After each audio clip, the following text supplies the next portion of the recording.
एक समय की बात है। एक गांव में गौतम बुद्ध का बहुत बड़ा आश्रम था। वहां पर एक प्रसिद्ध बौद्ध गुरु रहते थे। वहां पर उनका एक शिष्य था जो कि बहुत बोलने वाला था। वह हर समय इधर उधर की बातें करता था।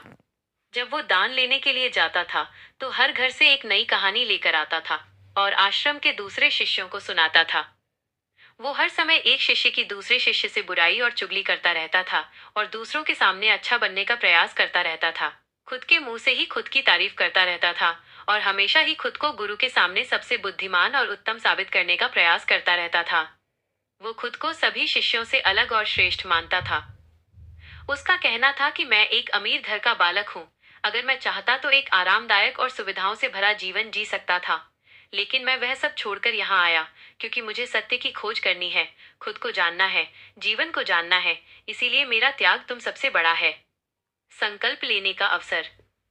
एक दिन गुरु ने आश्रम के सभी शिष्यों को बुलाकर कहा, आप सभी को अगले एक महीने के लिए कोई संकल्प लेना है। इससे आपकी संकल्प शक्ति मजबूत होगी और आप में आत्मशक्ति का संचार होगा। आप सभी अपने समर्थ के अनुसार कोई भी संकल्प ले सकते हैं। और यदि एक महीने से पूर्व किसी का भी संकल्प टूट जाएगा तो वो अपनी दिनचर्या में वापस आ जाएगा। सभी शिष्यों ने अपनी शक्ति के अनुसार छोटे बड़े संकल्प लिए और गुरु को अपने अपने संकल्प के बारे में बोलकर वहां से चले गए। लेकिन वह शिष्य जो खुद को सबसे अलग और बड़ा दिखाना चाहता था, वह सीधे गुरु की कुटिया में पहुंच गया और बोला, मैं कोई छोटा मोटा संकल्प नहीं लेना चाहता, बल्कि खुद की ही जैसे एक बड़ा और महान संकल्प लेना चाहता हूँ। कृपया आप ही बताएं मुझे क्या संकल्प लेना चाहिए।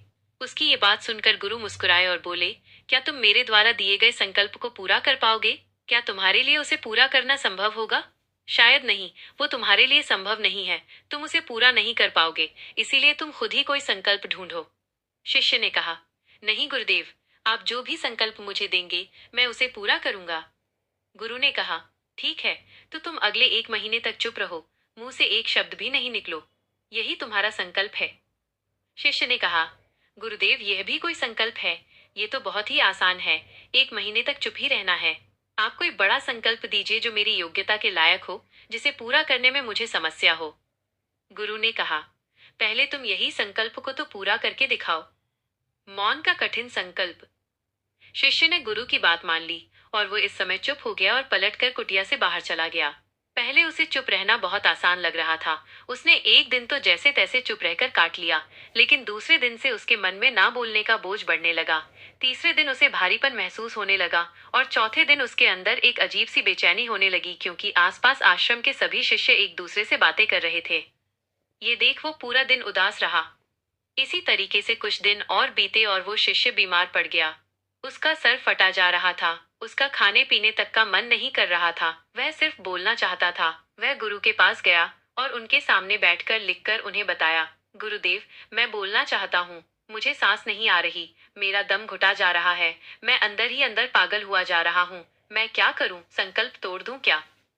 ये पढ़कर गुरु मुस्कुराए और बोले, संकल्प तोड़ने के लिए ही होते हैं, लेकिन जो अपने संकल्प को पूरा कर लेता है वही अपनी आंतरिक शक्ति को बढ़ाता है।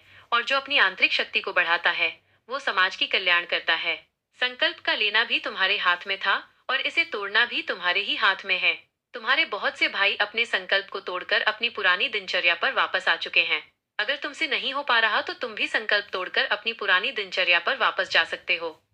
लेकिन याद रहे, अगर आज तुम इस छोटे से संकल्प को नहीं संभाल पा रहे तो तुम अपनी बाकी की पूरी जिंदगी को कैसे संभाल सकोगे? बाकी फैसला पूरी तरह से तुम्हारे हाथों में है।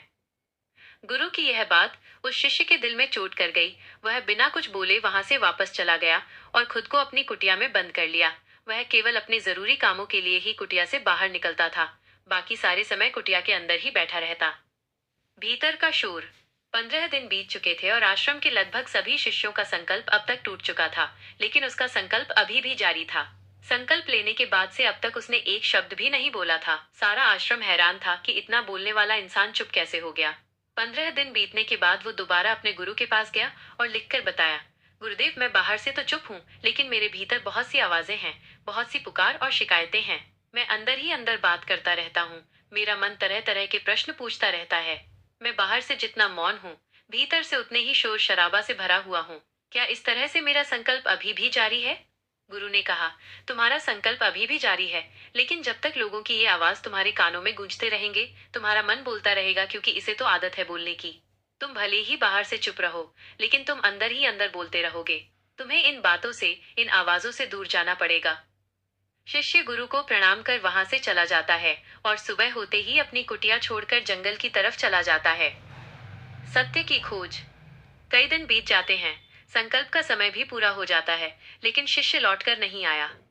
आश्रम में सभी को डर था कि कहीं उसको जंगली जानवर ने खा न लिया। उसे ढूंढने की बहुत कोशिश की गई, लेकिन वो कहीं नहीं मिला। सभी गुरु भाइयों ने मान लिया था कि जंगली जानवरों ने उसे अपना शिकार बना लिया है, लेकिन गुरु को ऐसा नहीं लगता था। एक दिन आश्रम का एक अन्य शिष्य गुरु के पास आया और बोला, गुरुदेव, हमारे उस अधिक बोलने वाले भाई के साथ क्या हुआ होगा? क्या जानवर ने उसे मार दिया होगा? गुरु ने कहा, हो सकता है कि जानवरों ने उसे अपना शिकार बना लिया हो, लेकिन उसके न लौटने की एक दूसरी वजह भी हो सकती है। शायद उसे वो मिल गया है जिसके लिए वो गया था। फिर शिष्य ने पूछा, गुरुदेव, क्या ज्यादा बोलना इतना हानिकारक होता है? गुरु ने कहा, इंसान के जीवन के बहुत सारे दुखों में से एक दुख ये भी है कि वो कभी चुप नहीं रह सकता, हमेशा कुछ न कुछ बोलता ही रहता है। सिर्फ हमारे बोलने के कारण हमारे आधे से ज्यादा दुख पैदा होते हैं। परिवार के अधिकतर झगड़ों की वजह हमारा बेमतलब बोलना ही होता है। हम में से कोई भी चुप नहीं रहना चाहता। हम बस सामने वाले को सुना देना चाहते हैं। जो भी हमारे मन में है सब निकाल कर उसके मन में बैठा देना चाहते हैं। उसे समझा देना चाहते हैं कि देख, तू गलत है और मैं सही। और इस तरीके से सब एक दूसरे की सारी गलत बातों को ग्रहण कर रहे हैं। इस तरीके से सुनने और सुनाने का ये काम जिंदगी भर चलता रहता है। लेकिन इस नासमझी में हम अपना समय, अपना जीवन, अपनी समझ और सबसे महत्वपूर्ण वक्त को हम खो देते हैं। लेकिन इसके बदले हमें मिलता क्या है? कुछ नहीं। सब व्यर्थ और बर्बाद हो जाता है। इस पागलपन में हमने क्या खो दिया, इसका एहसास केवल कुछ ही लोगों को हो पता है। बाकी लोग जैसे उन्हें अपने आने का पता नहीं, वैसे ही उन्हें अपने जाने का भी पता नहीं चल पाता। शिष्य ने कहा, तो फिर इसका समाधान क्या है? गुरु ने कहा, पूरी जागरूकता के साथ अपने विचारों को देखना ही एकमात्र तरीका है। सारी मानसिक समस्याओं का वर्तमान में रहकर चिंतन करना, पूरी जागरूकता के साथ अपना काम करना जिंदगी में चमत्कारिक बदलाव ला देता है। उसके बाद वह शिष्य गुरु से अपने प्रश्नों का उत्तर प्राप्त कर उनको प्रणाम करके वहां से चला गया। शिष्य का परिवर्तन। उस शिष्य को आश्रम छोड़कर गए हुए 3 महीने हो चुका था, लेकिन उसकी कोई खबर न थी। तब तो सभी गुरु भाइयों ने भी उसके वापस लौटने की उम्मीद छोड़ दी थी। लेकिन एक दिन वो आश्रम लौट आता है। उसे देखकर सभी के आश्चर्य और खुशी का ठिकाना ना रहा। लेकिन अब वो वैसा नहीं था जैसा गया था। वो बिल्कुल बदल चुका था। वो कुछ और ही बनकर वापस आया था। उसके अंदर एक गजब का बदलाव महसूस किया जाता था। उसके चेहरे पर एक गजब का ठहराव और आंखों में गहरी शांति थी। आश्रम में आते ही सभी गुरु भाइयों ने उसे चारों तरफ से घेर लिया और बातें करने लग गए। वो भी अपने गुरु भाइयों से बातें करने लगा। उससे बात करने वाले सभी ने यह अनुभव किया कि अब वो पहले जैसा उतावला और बातूनी नहीं रह गया था। उसके मुंह से एक एक शब्द बहुत ही सरल और मधुरता के साथ निकल रहे थे। थोड़ी देर तक गुरु भाइयों से बात करने के बाद वो सीधा गुरु की तरफ चला गया। उसने गुरु के चरण छुए और कहा, गुरुदेव, क्या मैं अभी भी मौन हूँ? क्या अभी मेरा संकल्प जारी है? गुरु ने कुछ देर तक शिष्य की आंखों में बड़े ध्यान से देखा और कहा, हाँ, तुम अभी भी मौन हो। तुम्हारे मुंह से एक भी शब्द निकल नहीं रहा और तुम्हारा संकल्प अभी भी जारी है। शिष्य ने कहा, गुरुदेव, जब मैं आश्रम से गया तो मैं मुंह से तो चुप था, लेकिन मेरे अंदर बहुत सी आवाज हो रही थी। मन में बहुत से प्रश्न थे और वो बंद नहीं हो रहे थे। तो मैं जंगल में चला गया इस उम्मीद से कि वहां मुझे शांति मिलेगी और मेरे मन की बकबक कम हो जाएगी। लेकिन मैं जितना एकांत में जाता गया, मेरे अंदर की आवाज उतनी ही तेज होती गई।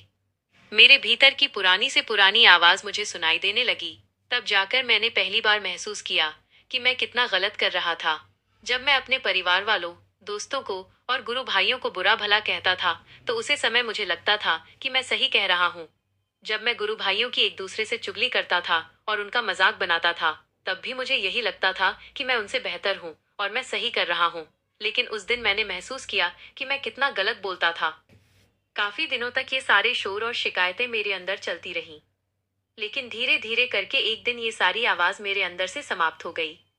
अब मैं भीतर से भी मौन हो गया। उसी घने जंगल में कोई बोलने वाला था नहीं और भीतर कोई आवाज बची ही नहीं थी। और मैं उसी दिन पहली बार मौन का सही अर्थ समझा। मेरे चारों तरफ बहुत शांति थी। हालांकि अभी भी कुछ आवाज आ रही थी जो पहले भी आती थी, लेकिन मैं उन्हें सुन नहीं पाता था। यह कहानी हमें मौन के सही अर्थ और आत्मनियंत्रण के महत्व के बारे में सिखाती है।